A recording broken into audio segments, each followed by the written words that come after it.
Bismillahirrahmanirrahim. Solihin solihat, semoga Allah Subhanahu wa taala memberkahi semua umur Anda. Mudah-mudahan Allah Subhanahu wa taala memudahkan kita dalam setiap urusan kita. Baik, kita masuk hadis yang ke-20 terkait al-haya'u minal iman.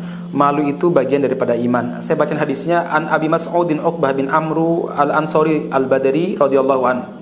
Dari sahabat Abu Mas'ud yaitu Uqbah bin Amr al-Ansari al-Badri. Beliau adalah orang Ansor, yaitu penduduk asli Madinah. Al-Badri berarti beliau adalah veteran perang Badar. Semoga Allah Subhanahu wa taala meridhoi beliau.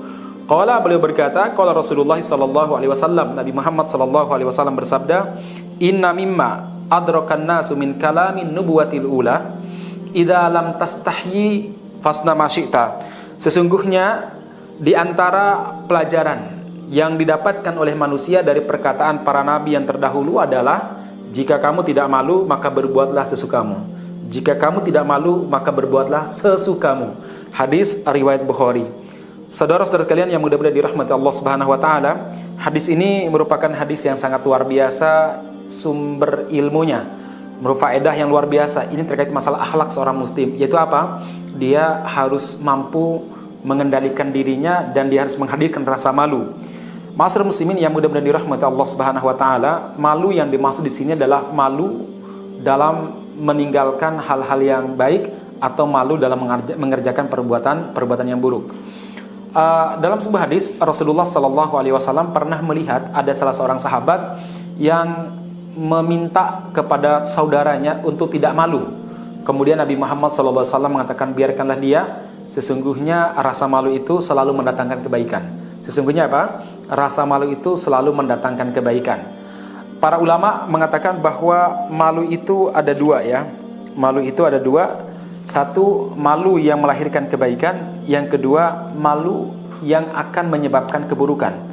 Malu yang akan melahirkan kebaikan adalah malu kalau kita meninggalkan perintah Allah. Malu kalau mengerjakan larangan-larangan Allah Subhanahu wa taala. Sementara malu yang membuat kita sengsara atau menyebabkan kita terjerembab dalam keburukan adalah apa? Malu kalau kita ini malu dalam kebenaran, artinya malu menyampaikan kebenaran, malu mendakwahkan kebenaran, malu menyampaikan amar ma'ruf nahi munkar. Makanya Allah Subhanahu wa taala berfirman, "Innallaha la yastahi minal haq." Sesungguhnya Allah tidak merasa malu dalam kebenaran. Ma'asyiral muslimin yang mudah-mudahan dirahmati Allah Subhanahu wa taala, dan malu ini perhiasan bagi orang beriman. Rasa malulah yang membuat mereka ini tidak melakukan kemaksiatan.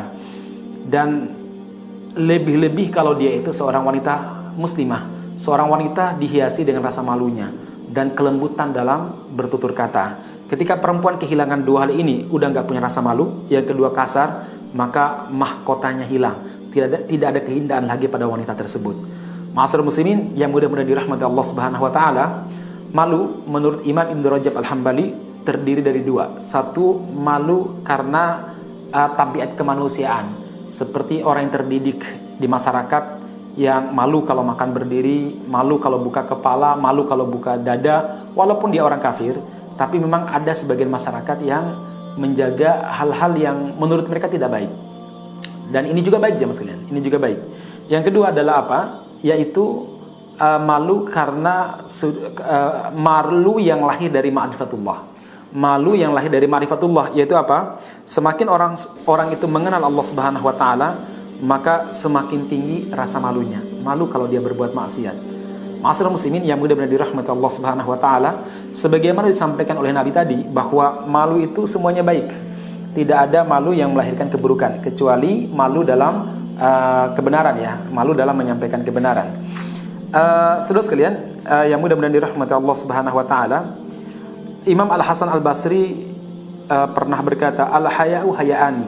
Malu itu ada dua, tarfun minal iman, satunya bagian daripada iman, wal akhar ajazun, yang satu kelemahan, tidak baik. Nah, saudara-saudara sekalian yang mudah-mudahan dirahmati Allah Subhanahu wa taala, seringkali munculnya berbagai macam kejahatan karena orang sudah tidak punya rasa malu lagi. Sebenarnya malu itu fitrah yang Allah Subhanahu wa taala berikan kepada seorang hamba.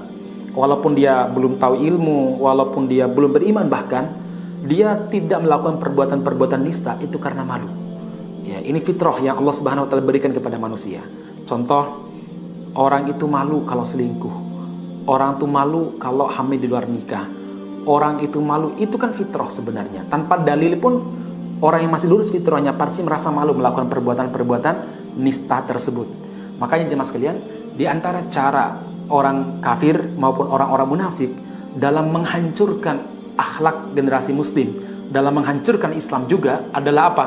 Berupaya menghancurkan fitrah. Salah satunya menghilangkan rasa malu. Menghilangkan rasa malu. Maka Anda lihat bagaimana eksploitasi wanita. Wanita disuruh joget, wanita disuruh dandan, kemudian iklan-iklan penuh dengan wanita. Itu membuat wanita hilang rasa malunya. Karena wanita sudah hilang rasa malunya, masyarakat yang ada hanyalah keburukan di tengah masyarakat. Ma'asyiral muslimin yang mudah-mudahan dirahmati Allah Subhanahu wa taala, sekarang pertanyaannya, bagaimana kita membangkitkan rasa malu? Yang pertama, kalau kecil, ya ketika masih kecil, maka didiklah anak-anak kita dengan rasa malu.